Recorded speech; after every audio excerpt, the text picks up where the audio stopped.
Number হলো posterior end of the superior and middle turbinates. তারপরে দুই সাইডে যদি যাই, fossa of Rosenmuller, opening of the Eustachian tube, হ্যাঁ, আর roof of the nasopharynx, and nasopharyngeal tonsil. এই তো নর্মাল স্ট্রাকচার, এগুলো দেখা যায়।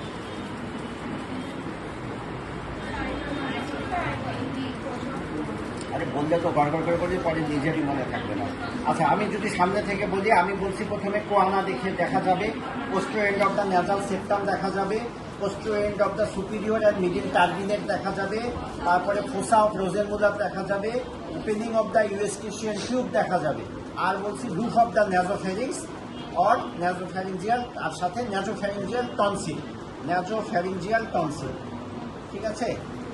এখন তারপরে কোশ্চেনটা আগের মতো, what are the diseases can be identified by using this instrument. আমার কোয়ানা এগুলো তেমন কিছু আসে না, যেটা আসে এই দিক দিয়ে, ওই যে একটু আগে যে ভদ্রলোকের নাম উচ্চারণ করলাম, অ্যান্ট্রোকোয়ানাল পলিপ, উনি এদিক দিয়ে উঁকি মারে। তাহলে 1 নাম্বার দেখো অ্যান্ট্রোকোয়ানাল পলিপ, 2 নাম্বার হলো এনলার্জড অ্যাডেনয়েড, 3 নাম্বার হলো জুভেনাইল ন্যাজোফ্যারিঞ্জিয়াল অ্যাঞ্জিওফাইব্রোমা।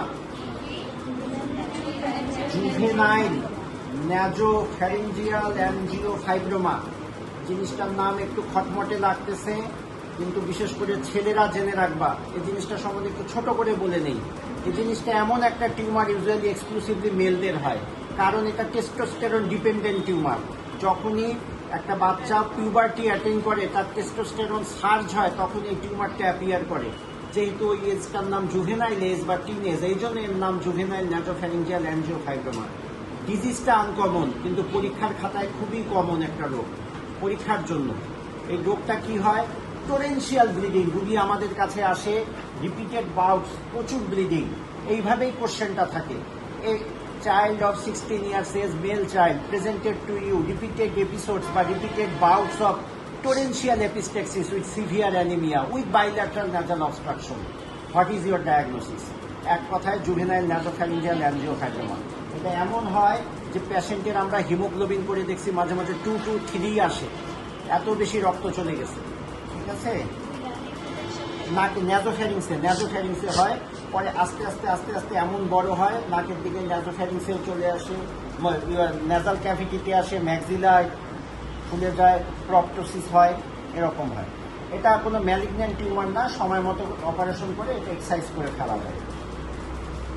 ছোট করে কথা শেষ। এটা জানবা, এটা আমার কথার উদ্দেশ্য হলো এটা সম্বন্ধে জানবা, এটা সম্বন্ধে না জেনে লেখায় যাবা না।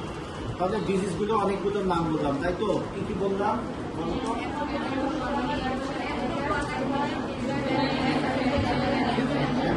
পলিপ বলছি, তারপরে জুভেনাইল ন্যাজোফ্যারিঞ্জিয়াল অ্যাঞ্জিওফাইব্রোমা, ন্যাজোফ্যারিঞ্জিয়াল কার্সিনোমা, এনপিসি, ন্যাজোফ্যারিঞ্জিয়াল কার্সিনোমা। আরো যদি 5টা আসে তাহলে এর সাথে লিখে রাখো মেনিঙ্গোসিল, মেনিঙ্গোমাইলোসিল,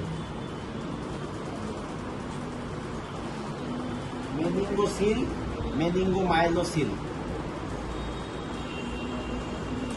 এটা কি বুঝতে পারছো তো জিনিসটা? মেনিঙ্গোসিল কি? Herniation of meninges. এটা তো বেস অফ দ্য স্কাল থেকে ন্যাজোফ্যারিংসে গ্যাপ থাকে, ওদিক থেকে মেনিনজেস, যেটা ব্রেনের কাভার জুড়া, বের হয়ে আসে টিউমারের মতো লাগে। অর্ধেক আসলে মেনিঙ্গোসিল আর পুরাটা আসলে মেনিঙ্গোমাইলোসিল। এটা নিউরোসার্জারিতে পড়বা। আমার শুধু 2টা টার্ম জানাটাই এটা, যদি ওই 5টা আসে তখন তুমি এগুলো লিখে দিতে পারো। সব শেষ হয় না।